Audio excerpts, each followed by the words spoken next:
Good morning po. Tayo po'y mag-aral ng salita ng Diyos. 2 Timothy chapter 1 verse 7.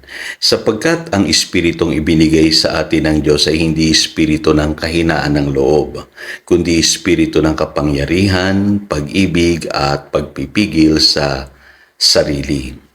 The spirit of power, love, and sound mind. So, magandang matuklasan natin kung ano ba yung naganap sa ating espiritu nung tayo po ay na born again. So, yung ating espiritu po dati, punong-puno yan ng takot. Kaya maraming mga tao hanggang ngayon hindi makakawala doon sa pagkaalipin ng mga bagay na nagpapahirap sa kanilang buhay. Dahil po, ang kanilang puso po ay hindi pa ganap na nababago. Ang kanilang espiritu ay hindi pa nagtataglay ng espiritu ng Diyos, kaya mahirap nilang ma-overcome yung kanila pong lumang buhay. Pero nung tayo po'y na-born again, meron pong tinatawag na brand new spirit na ibinigay sa atin ang Diyos. So napalitan po yung atin lumang spirit, na born again po yun, ng brand new spirit. So yun po ang sabi ng Biblia. At ang tawag po dyan ng Bible ay yung tinatawag na hidden man of the heart, na binabanggit sa 1 Peter chapter 3 verse 4. Bagamat itong verse na ito ay tumutukoy sa kababaihan, pero itong verse na ito may mahalagang katotohanan na gustong iparating sa atin dito si Apostle Peter. Sabi niya, rather let it be the hidden person of the heart, o sa ibang salin, hidden man of the heart with incorruptible beauty of a gentle and quiet spirit, which is very precious in the sight of God. So, kita po ninyo, yung pong born again child of God na nagtataglay ng brand new spirit, yung pala ang mahalaga sa paningin ng Diyos. Kaya kung titignan nyo ang Biblia, ang tawag sa atin ay God's workmanship created in Christ Jesus. Yung po sinasabi ng Ephesians chapter 2 verse 10. At sabi dito sa 1 Peter chapter 2 verse 9, but you are a chosen people, a royal priesthood, a holy nation, a people belonging to God, that you may declare the praises of Him who has called you out of darkness into His marvelous light. So tayo pala yung special people na tinutukoy po ng Biblia, belonging to God. At kung naalala niyo po ang Israel, sa Deuteronomy chapter 14 verse 2, tinawag silang God's treasured possession. Pero pansinin niyo, iba pala ang pagtingin ng Diyos sa child of God, sa born again child of God. Ang tawag sa atin, chosen people, royal priesthood, holy nation. A people belonging to God. So kung gaano ka-special yung Israel, ganun din pala ang pagtingin ng Diyos sa atin.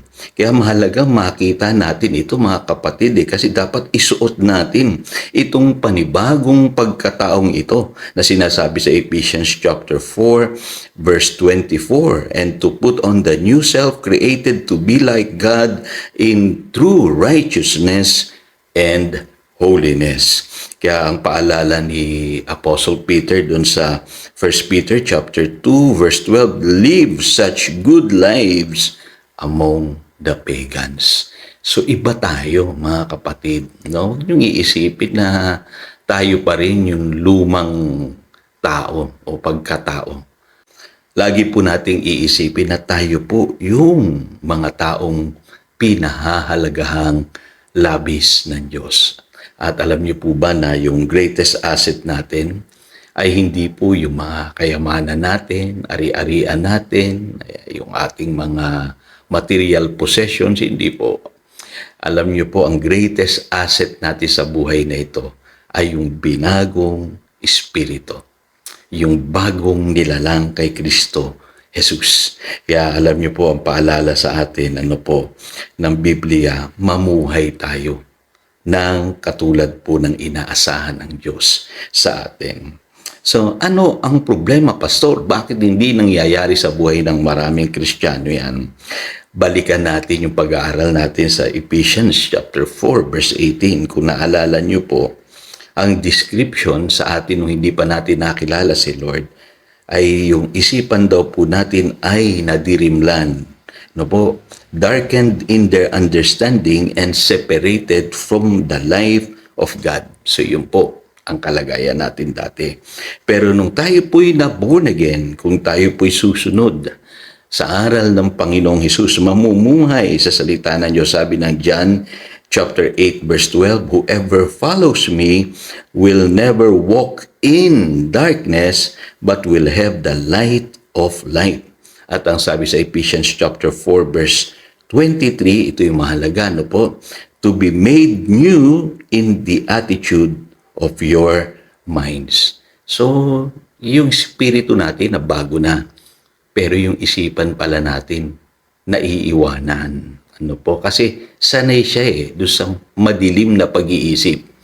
Yung pamumuhay na hiwalay sa Diyos. Ano po? Kaya ang problema ng marami sa atin, ang ating kulungan ay yung ating isipan. Your mind can be your prison. Kaya yung binanggit ko sa inyo kanina na 2 Timothy chapter 1 verse 7, gustong-gusto ko po yung translation niyan sa King James Bible. Ang sabi, for God has not given us the spirit of fear, but of power and of love and of a sound mind. Ano po? Ano ba yung sound mind, Pastor? Kung naalala nyo, sabi sa Proverbs chapter 14 verse 30, a sound heart or mind is the life of the body. Makikita nyo, pagka na-renew yung atin pong isipan, susunod na lamang po yung ibang aspeto ng ating buhay. Susunod na lamang po yung ibang areas ng ating buhay. At ito po ang trabaho ng Holy Spirit. Ano po? Kaya sa Romans chapter 8 verse 15, yung fear, ano po, isa yan sa naglilimit po sa atin. Yung takot. Ano po? Ang tawag nga dyan sa Romans chapter 8 verse 15, spirit of bondage. Pero ang tinanggap daw po natin ay yung espiritu ng sonship o pagiging anak ng Diyos. Kaya alam niyo mga kapatid, yung fear, ano po yan yung nagsasabi palagi sa iyo na hindi mo kayang magbago. Hindi mo magagawa yung mga bagay na yan. Hindi ka matututo, hindi ka gagaling, hindi ka huhusay. Yung fear yan magsasabi na hindi mo kayang marating itong mga bagay na ito. Yan yung magsasabi sa iyo na mahina ka, ikaw ay masasakitin, may kulang sa iyo. Yan yung magsasabi sa iyo na hindi ka mahalaga, hindi ka importante. Alam niyo po, pag paiiralin natin yung fear na yan, ay lagi tayong talunan sa buhay.